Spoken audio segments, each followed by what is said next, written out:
Have you ever ridden a route you know well, but found yourself thinking, I wonder where that trail goes? Or have you ever rocked up somewhere new where you just know that there's going to be loads of great riding, but you can't find anyone with the local knowledge that you need? If that sounds like you, then you should really try Komoot for planning your rides. And in this video, we're going to run through the basics. Here at Off-road.cc, we're supported by Komoot, and we use it all the time for finding great places to ride. Now, as I'm sure you know, there's a million different ways that you can do that these days, but Komoot has some really cool features that we think will help you find the best trails and make the most of your day in the saddle. So we're going to explore some of those features in this video. To use Komoot, you'll need to set up an account. Just head over to the Komoot website or download the app and click on the big sign up login button on the home screen. You can sign up with an email address, or you can use your Facebook account or even your Apple ID to get an account set up. Sign up is free, but not everything we cover here will be. You do get one free region when you sign up, and it's best to choose your home region so you can test out the app. You'll need to pay to unlock more of the world though.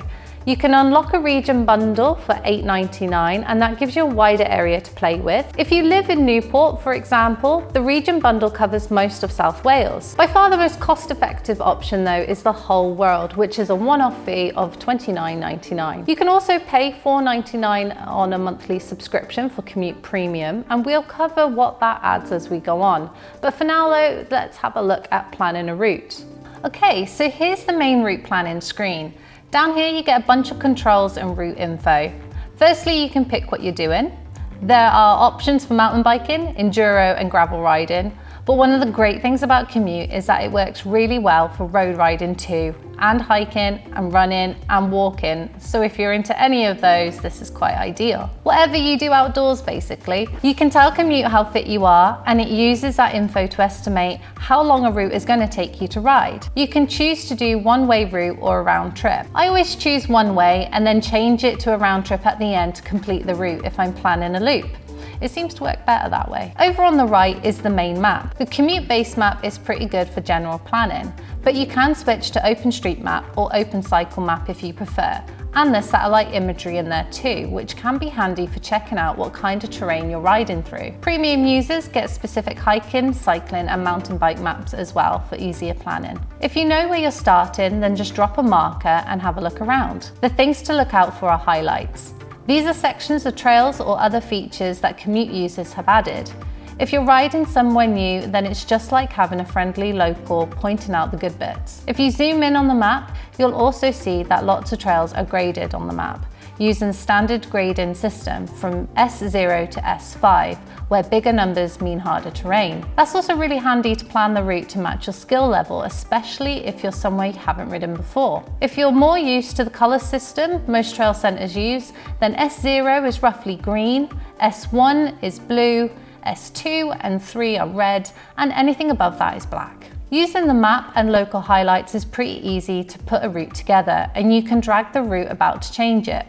Click to add waypoints or add more highlights as you go. As you build the route, you'll get an elevation profile at the bottom of the screen, and you'll see a warning like this one if there's anything really steep in the way. In the sidebar, you'll get a whole bunch of useful information about what you'll be riding on. There's this graph that shows you the types of road and trail that make up the route, and the graph below it breaks down the different surfaces you'll encounter along the way. If you click on the different surfaces, it'll toggle through the sections on the map, which is really handy if you want to avoid main roads, for example, or see where the big off-road bits are. If you're a premium member, then you can also tell Komoot when you're riding up to 48 hours ahead, and it will bring in some super specific weather information that you can overlay across the altitude graph. So you can see if there's going to be any rain at any point, and which way the wind is blowing and how it will change through the ride.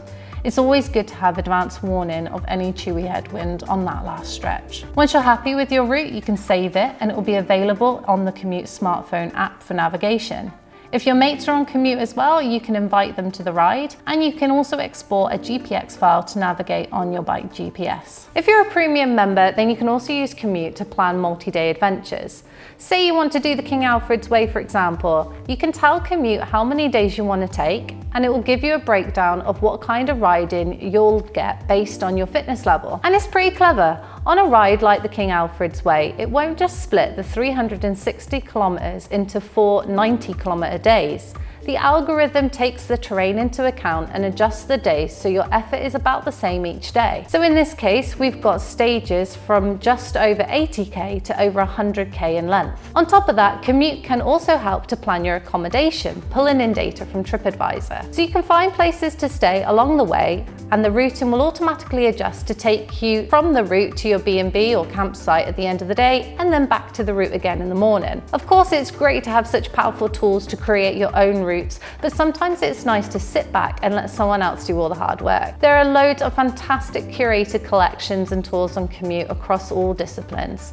So if you've got a particular destination in mind, or even if you haven't, it's fun to browse through your options before you start planning something on your own. You can bookmark any of the things that you like the look of, so it's easy to find them again later.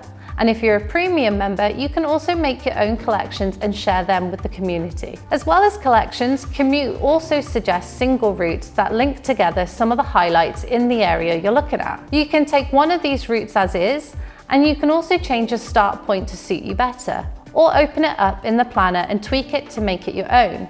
That'll give you a head start on your own planning. So that's a bit of an overview of how Komoot can help you plan your riding. And like I said at the start, it's something that we use a lot at Off-road.cc, and it's a really powerful tool. If you're on Komoot already, or this video has persuaded you to sign up, then do make sure you follow Off-road.cc. Just click on Find Friends and type Off-road into the search bar. And if you're posting your rides on Komoot, then do make sure you tag us, because we'd love to see them. Thanks for watching, and don't forget to subscribe to the channel for more videos from us.